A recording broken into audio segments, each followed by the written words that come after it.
देश के सच्चे मुद्दों और सच्ची खबरों को देखने के लिए हमारे चैनल को सब्सक्राइब कीजिए, नोटिफिकेशन बेल जरूर ऑन कीजिए। अस्सलाम वालेकुम वली रहमानी भाई, आपने टाइम निकाला एमकेडी चैनल पे आने के लिए, वापस आपका बहुत बहुत शुक्रिया। मैंने आपको यहाँ पे इसलिए इनवाइट किया है वली भाई, कुछ अभी आपने कुछ इसके वीडियो डाले थे जिसकी वजह से आपको बहुत ज़्यादा गाली गलौज सुननी पड़ी, बहुत ज़्यादा बैकलैश हुआ। उसके बारे में थोड़ा इसके लिए बताएंगे क्या हुआ था एग्जैक्टली आपके साथ?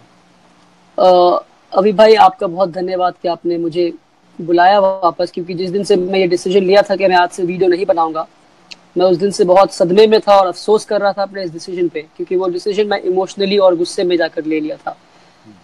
तो आपका धन्यवाद करता हूँ, ध्रुव राठी भाई का धन्यवाद करता हूँ, सभी का धन्यवाद करता हूँ जिन्होंने मुझे वापस से मोटिवेट किया कि मैं आकर हौसला अफजाई की मेरी कि मैं वापस आकर आप लोगों से वीडियो के थ्रू बात करूँ। मैं वरना मैं तो बिल्कुल सोच लिया था कि मैं बात नहीं करूंगा। अब रही बात कि मैंने ऐसे डिसीजन क्यों लिया था, कुछ दिन पहले अभी मैं सर्च कर रहा था वर्ल्ड्स नंबर 1 क्रिमिनल। तो अगर आप गूगल पे सर्च करें वर्ल्ड्स नंबर 1 क्रिमिनल तो मोदी जी का नाम आता है। तो जिस तरह बीजेपी की पॉलिसीज से मैं नफरत करता हूँ और बीजेपी की पॉलिसीज इतनी खराब है और जितने लोगों को बहकाने वाले हैं और पोलराइजिंग पॉलिसीज हैं और लोगों को डिवाइड करने वाले हैं और देश को आगे नहीं बल्कि पीछे ले जा रहे हैं, मोदी जी की भी पॉलिसीज कुछ ऐसी हैं। तो मुझे लगा, तो इस अंधेपन में मुझे लगा सच में ये बात भी सच होगा कि Modi ji world number 1 criminal है, तो गूगल इस बात को वेरीफाई कर रहा है, पर हकीकत में ये ऐसा नहीं है। तो फिर मुझे आपने बताया, कुछ आईटी डिपार्टमेंट के लोगों ने बताया कि ये सच नहीं है, ये सर्च इंजन ऑप्टिमाइजेशन और गूगल के एल्गोरिदम की वजह से होता है, जिसके लिए गूगल ने भी मोदी जी से माफी मांगी। तो मुझे एहसास हुआ कि भाई मैंने गलती कर दी है, क्योंकि किसी का नाम भी आ सकता है कल। अगर आप चाहें तो मेरा नाम वर्ल्ड नंबर 1 क्रिमिनल ला सकते हैं, मैं चाहूँ तो आपका नाम ला सकता हूँ, सिर्फ पैसे खिलाने पड़ेंगे गूगल वाले को। तो कोई भी कंट्री, कोई भी ऑर्गेनाइजेशन मोदी जी के साथ ऐसा कर सकता है, हमारे देश के प्रधानमंत्री है। तो इस बीच मेरे साथ दो चीज हुआ। पहला ये कि मैंने वीडियो बनाया, उसके बाद जब मुझे एहसास हुआ कि मैंने गलती कर दी है, तो बचपन से I am a man of principle, मैं उसूलों पे कायम इंसान हूँ। तो हमेशा अपनी जिंदगी अपने उसूलों के मुताबिक जीता हूँ मैं। तो मेरा मानना है, मम्मी ने बचपन से सिखाया, मेरी माँ ने, कि अगर बेटा तुम कुछ गलती कर दो तो उसको एक्सेप्ट करने की हिम्मत भी रखो। तो मैं वापस एक वीडियो बनाया, मैं बोला कि भाई मुझसे गलती हो गई है और मोदी जी मैं हाथ जोड़कर आपसे माफी मांगता हूँ, और सारे मोदी समर्थकों से कहा कि मैं आपसे माफी मांगता हूँ। तो इस बीच में मेरे साथ दो चीज हुआ, ये बहुत समझने वाली और अहम बात है। पहली बात ये कि जब मैंने मोदी जी के खिलाफ वीडियो बनाया गूगल नंबर 1, तो अजीब अजीब गाली आने लगे मोदी भक्तों के। मैं इस्तेमाल कर रहा हूँ वर्ड मोदी भक्तों के। मेरी माँ को गाली दे रहे हैं, मेरी बहन को गाली दे रहे हैं। अब मैं 18 साल का हूँ सर, अपनी जिंदगी में मैंने इतनी गाली नहीं सुनी थी जितने मैं उन कुछ दिनों में सुना। फोन कॉल आने लगे पता नहीं कहाँ से, मुझे पता है तुम कहाँ रहते हो वली, मैं तुम्हें पकड़ के ढूंढूंगा, पकड़ के पीटूंगा। तो कहीं ना कहीं थोड़ा मैं डर गया। मैं हमेशा से कहता हूँ मैं निडर हूँ, मैं निडर हूँ, मैं निडर हूँ, वो कहने वाली बात होती, बट एक्शन में जब आया तो मुझे एहसास हुआ कहीं ना कहीं मैं डर गया था। पहला चीज ये कि मोदी भक्तों ने मुझे गाली दिया। अब जो इंटरेस्टिंग बात है, जब मैंने माफी मांगी लोगों से, तब मुझे एहसास हुआ सिर्फ भक्त मोदी नहीं होते, मुस्लिम भक्त भी होते हैं। जिस दिन मैंने माफी मांगी उस दिन कम से कम 100-200 से ऊपर मुसलमानों ने मुझे लिखा, तुम बीजेपी के हाथ बिक गए हो, तुम मोदी के हाथ बिक गए हो, तुम बीजेपी के दल्ले हो, तुम मोदी के दल्ले हो। और मैं सोचने लगा भाई इनके लिए, इनके हक के लिए, हमारे हक के लिए मैं इतने दिनों से आवाज उठा रहा हूँ, और ये वो इंसान है। आज जब अपनी गलती का इकरार कर दिया, मैंने गलती कर दी, तो मेरा साथ देने के बजाय, मेरे साथ खड़े होने के बजाय ये लोग मुझे कह रहे तुम बीजेपी के दल्ले हो, तुम मोदी के दल्ले हो।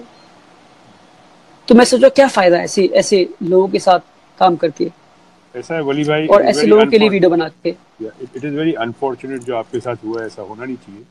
फर्स्ट ऑफ ऑल मैं तो सारे पूरे इंडिया में, जो अपनी कंट्री में, सबको एक बोलूँगा बात की, Wali is just 18 years old, please remember this.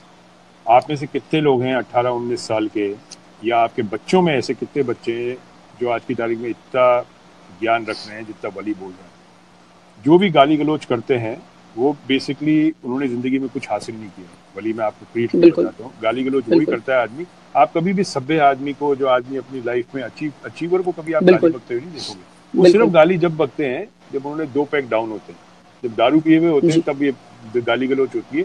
अपने होश में उनके पास कुछ, ये अपने होश में जब होगा ना आदमी, तो कभी गाली गलौज का इस्तेमाल नहीं करेगा। जो आपके साथ बैकलैश हुआ है, वो हम लोगों ने बहुत इस चीज को किया है, सफर फॉर लास्ट 2 ईयर। इंडिया की जो सोशल मीडिया है ना, वो बहुत ज्यादा lopsided, you know, they think कि और इसके अंदर क्या होता है कि इसको बोलते हैं जजमेंट बहुत जल्दी बना देती है अपना, कि हम आपको जज कर लिया बहुत जल्दी, without knowing the past, without knowing your बिल्कुल experience, without understanding बिल्कुल what you do on the ground. आप बिहार में काम कर रहे हैं, आप हर जगह जाते हैं, and you are just 19 years old. आप जैसे इंडिया में लोगों को अगर इंडियन पब्लिक इस तरह दबाएगी, whether it's Hindus or whether it's Muslim, I don't see India politically कभी स्ट्रांग हो पाएगी. पॉलिटिकली इन द सेंस कि नॉट कि आप सीट लेके जीत गए, आप कद्दावर नेता बन गए. No, you won't have people with intelligence, you know, करा लेते हैं. अभी मैंने क्या स्ट्रेटेजी अपनाई है कि जो भी ट्रोलिंग करते हैं ना, मैं उनसे सिर्फ एक चीज पूछता हूँ बीजेपी वालों से कि तुमने आज तक देश में क्या किया.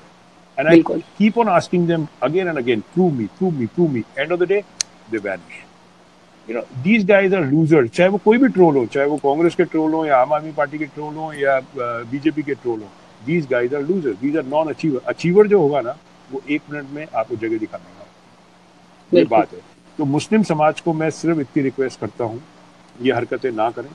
इन्होंने अभी अभी इमरान प्रतापगढ़ी के अगेंस्ट भी करी है, जो कि गलत है, गाली गलौज करना. जबकि आपके कुरान में तो लिखा है कि अपशब्द का इस्तेमाल नहीं होना चाहिए, और मैं आपको बिल्कुल गारंटी करता हूँ बिल्कुल ये मुसलमान सारे अपशब्दों का इस्तेमाल हर करते हैं. हर फिर धर्म में ये कौन लिखा है. से, बिल्कुल तो फिर कौन से 5 नमाज की बात होती है? ये आडंबर क्यों? और पूजाओं एक और का, बात, नमाज का क्यों एक और आडंबर बात है? मैं कहना चाहता हूँ हम्म, जी. और इस जो मैं 6 महीने पहले ये जंग शुरू किया था और ये फाइट शुरू की थी मैंने, ये फैसिस्ट गवर्नमेंट के खिलाफ और हर झूठ और हर फरेब के खिलाफ मैंने ये जंग शुरू की थी. पर आज कहीं ना कहीं आके मुझे लगता है ये एक सिर्फ हिंदू मुस्लिम जंग बनकर रह गया है. एब्सोल्युटली. क्योंकि अगर आप मेरे पेज के थ्रू जाए, आप अगर आप देखें तो सिर्फ आपको 30% हिंदू दिखेंगे, बाकी सारे मुसलमान दिखेंगे आपको. तो ये मुझे एक बहुत बड़ा दुख था और सदमा इस बात का भी था कि भाई ये जंग हिंदू मुसलमान की नहीं है. ऐसा नहीं कि मैं मोदी के खिलाफ लड़ रहा हूँ तो मैं हिंदुओं के खिलाफ लड़ रहा हूँ. मोदी को हिंदू का, पहली बात तो Wali, I stop you here. Let's not address the prime minister as Modi. We should respect as Modi ji. Exactly he is the prime minister and अपन से बड़े होंगे. बिल्कुल. अब अपने विचार नहीं मिलते उनसे, वो अलग बात होती है. बिल्कुल मगर मोदी जी और पूरी रिस्पेक्ट से प्रधानमंत्री, क्योंकि एक बात याद रखना वाली, बिल्कुल सोशल मीडिया की कोई बॉर्डर्स नहीं होती. जो आज अपन बात कर रहे हैं ना, ये पाकिस्तानी भी सुन रहे हैं, नेपालीज भी सुन रहे हैं, बर्मीज भी सुन रहे हैं, भूटनीज भी सुन रहे हैं, अमेरिकन भी सुन रहे हैं. बिल्कुल. अगर हम ही रिस्पेक्ट नहीं करेंगे अपने बड़ों की, तो दुनिया भी हमारे बड़ों की रिस्पेक्ट नहीं करेगी. कल हो सकता है आप बन जाए प्रधानमंत्री, कल आपको अगर ऐसे बोलेंगे अपने वली ये कहता है, नो वली जी ये कहता है. बिल्कुल. तो ये बिल्कुल. एक तरह से टीचिंग है ये सब, यू नो. तो जो मैं कह रहा था कि मोदी जी के खिलाफ मैं वीडियो बनाता हूं तो इन्हें लगता है कि मैं हिंदू के खिलाफ वीडियो बना रहा हूं. तो मैं स्पष्ट कर देना चाहता हूं आज कि मोदी जी हिंदू आइकन नहीं है. मोदी जी हिंदुइज्म खुद फॉलो नहीं करते, क्योंकि कोई रिलीजन नहीं सिखाता कि आपस में भेद करो, आपस में लड़ाई करो, आपस में काम करो. आप अगर हिंदुओं को देखना है तो गुरु राम गोपाल एक हैं, प्रमोद आचार्य हैं, आप इन्हें देखें. मैं मिलता हूँ हिंदू संतों से, उनके साथ बैठता हूँ, मैं उनके साथ बातें करता हूँ, और फिर मोदी जी को देखता हूँ जो हिंदुइज्म की बात करते हैं. जमीन और आसमान का फर्क है. ये सब मोदी जी को जी ढकोस ले, ये सब सिर्फ मैं आपको एग्जैक्टली बताऊं ये क्या है. ये एक तरह से मिराज होता है ना, जैसे आप रोड पे जा रहे हैं, आपको दूर से दिखता है पानी है. कई बार देखा होगा आपने समर्स में, दूर से दिखता है पानी होगा रोड पे, हाईवे पे जा रहे हैं, मगर होता नहीं है. ये वही हो रहा है इंडियन पॉलिटिक्स के अंदर. और इंडियन पॉलिटिक्स जो आज की तारीख में इन्फ्यूज कर रही है इंडिया के अंदर, जो सामने जाके अपने दिखाते हैं मिराज है. कोई भूखा आदमी होता है अपने इसके अंदर, जिसको प्यास लगी होती है, वो उसके पीछे भागता है कि यार प्यास लगी है, पानी वहां दिख रहा है. और जब वो पहुंचता है तो वो देखता है पानी नहीं है. ये हिंदुस्तान की राजनीति ने डेवलप कर दिया है. इसमें बीजेपी का भी नहीं है, ये शुरू से होता रहा है. ये कांग्रेस भी करती है, ये सब पार्टियां करती है. And we have to cut across this political ideology. And first we have to behave like Indians, we have to behave like brothers and sisters. Progress आपकी वही होगी. यहाँ पे आपको पता है अमेरिका में इतने लोग ट्रम्प को गालियां देते हैं, सब करते हैं, मगर सब चुनाव के बाद सब शांत है. हम लोग बार्स में जाते हैं या क्लब्स में जाते हैं या कहीं भी जाते हैं. मैंने आज तक वली यहाँ पे, मैं बता रहा हूँ, जब से इलेक्शन खत्म हुआ है ना, मैंने पॉलिटिकल बात सुनी नहीं. स्पोर्ट्स बार्स में जाते हैं, बेसबॉल चल रहा होता है, everybody is enjoying the baseball, you know, everybody is enjoying the basketball. हो सकता है आपके बाजू में बैठा वो ट्रम्प सपोर्टर है. It doesn't matter, that election is finished. Now everybody has to get together and make sure that 5 years of Mr. Modi doesn't go wasted. Now what is happening? Now I'll tell you one thing. Now what is happening is, ये जितने Modi supporters हैं ना, यही मोदी जी को fail करते हैं. यही है जो मोदी जी को फेल करते हैं, क्योंकि ये लोग जो भी बात होती है सच को दबाने की कोशिश करते हैं, और वो बात मोदी जी तक पहुंचती नहीं है. जब मोदी जी की बात नहीं पहुंचेगी तो मोदी जी करेक्शन कैसे करेंगे? बिल्कुल. अब इनको कहीं भी आप बोलो तो ये बोलते हैं कि कांग्रेस के वक्त में ये नहीं, अरे वो कांग्रेस का वक्त था। अब तुम बोलोगे कि इंदिरा गांधी का वक्त था, फिर बोलोगे अटल जी का वक्त था, फिर वो शास्त्री जी का वक्त था, फिर नेहरू जी का वक्त था, फिर अंग्रेजों के वक्त में पहुंच जाएंगे। अरे अभी हमारे प्रधानमंत्री ये हैं, हमारे बड़े हैं, कंट्री को लीड कर रहे हैं, हमें भी लीड कर रहे हैं। ऐसा तो नहीं होता कि वो जो पॉलिसीज बना रहे हैं वो सिर्फ ही बीजेपी के भक्तों के लिए होगी, वो पॉलिसीज तो सबको इफेक्ट कर रही है ना। तो एवरीबडी शुड हैव अ से, दैट्स डेमोक्रेसी। बिल्कुल। और